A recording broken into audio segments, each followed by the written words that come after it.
Two Fat Guys Talk, E3 2016, Bethesda. I'm going to open the floor up to Carlos, because I know he has a lot to say.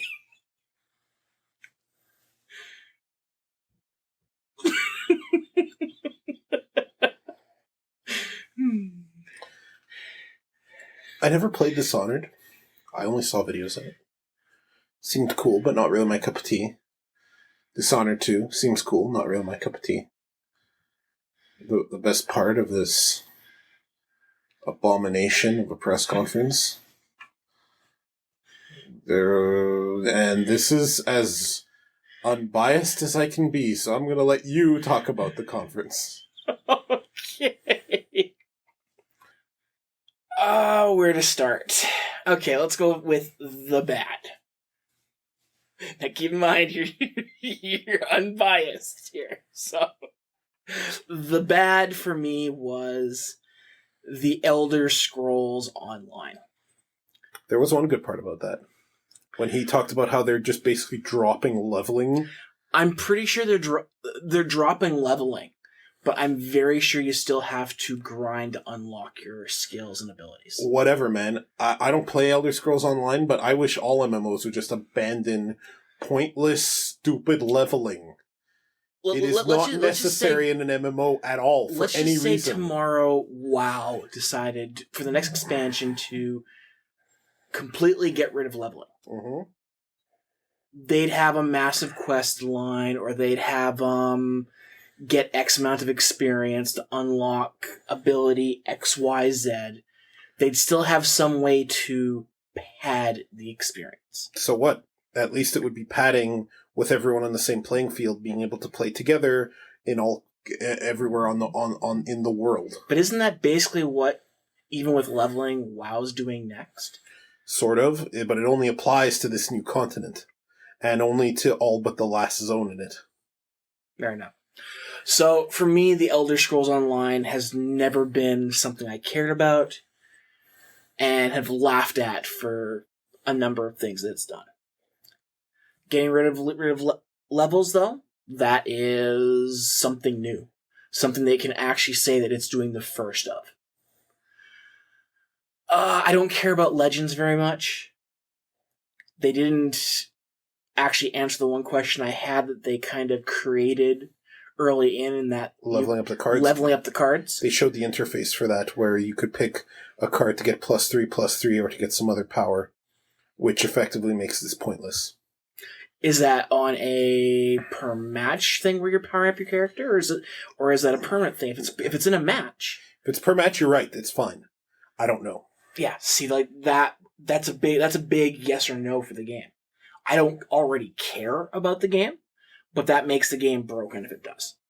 It's just not something I'd want to play with. Me neither. The stuff that talked about Doom. Yes, Doom is a very good game. I've been playing it. No single player DLC / Doom 2 announcement. Probably too early. But I'm not a fan of their whole premium DLC nonsense. More multiplayer maps. Multiplayer maps and modes should not be something you charge for. Mm-hmm. Maps, I could almost see. Modes, no. Being a big fan of Fallout, I made a comment during the Fallout portion of it that the Fallout new stuff they're bringing out for Fallout over the next month or two are basically all the best mods from 5 months ago when the game came out that they're now just going to steal and put into the game. Now, granted, you're using their engine, not using their tools because, we didn't get tools until like 3 weeks ago. So all the really skilled mod creators just did what we always do. Fuck Bethesda's tools, and we're not going to wait. We're going to have mods right fucking now before you actually officially put mods into the game. Dishonored 2 is a game that I'm looking very much forward to. From their art design to the environments they had, it told its own story as you played through the areas. So I'm going to enjoy the next game as well because they're keeping to that. Quake Champions. It's too little too late. They already talked about customizing your gameplay on each character, so I'm like, oh wow. So it's going to be Overwatch, but worse.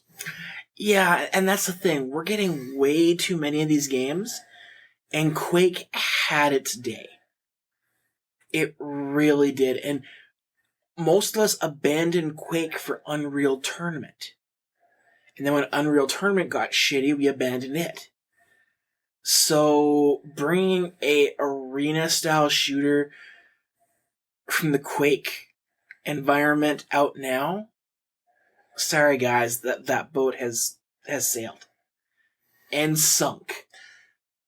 I've said this a lot lately, but what a bleak, horrible fucking future we live in. Oh yeah, and then there's the VR stuff that they're working on. Like, I was already bored out of my gourd, and I was jokingly lifting my shirt up and unsheathing my car key in an attempt to commit seppuku, and then they're like, Bethesda VR, and then I really tried stabbing myself, but it failed.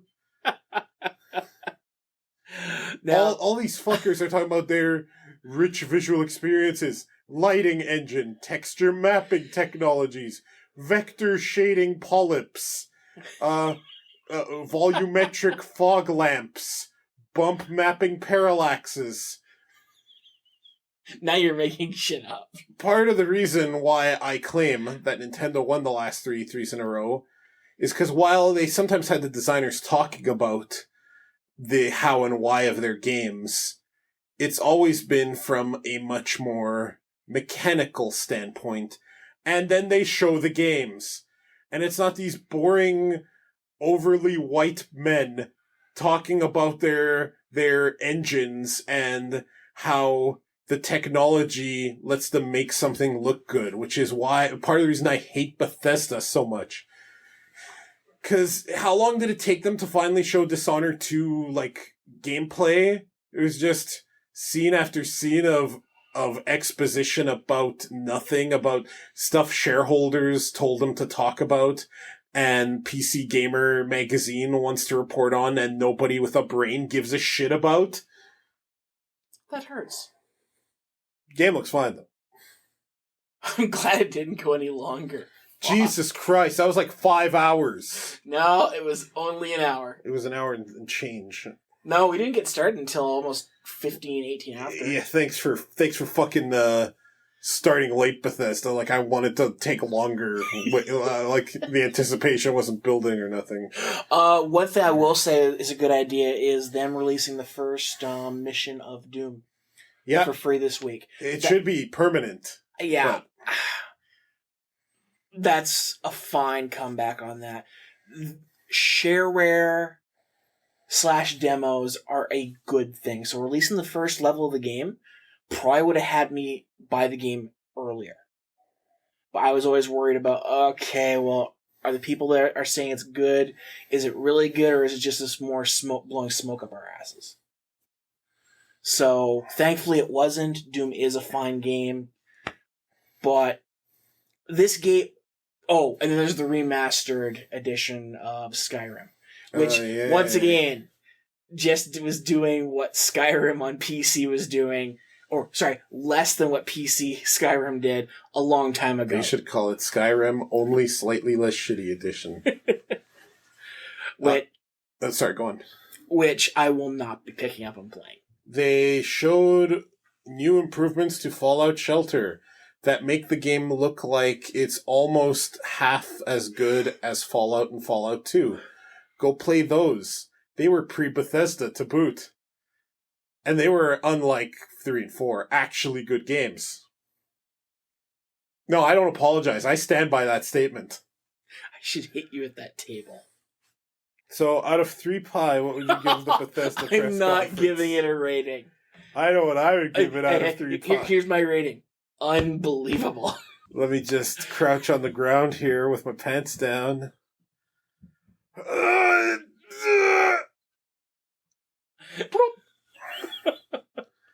And there you have it.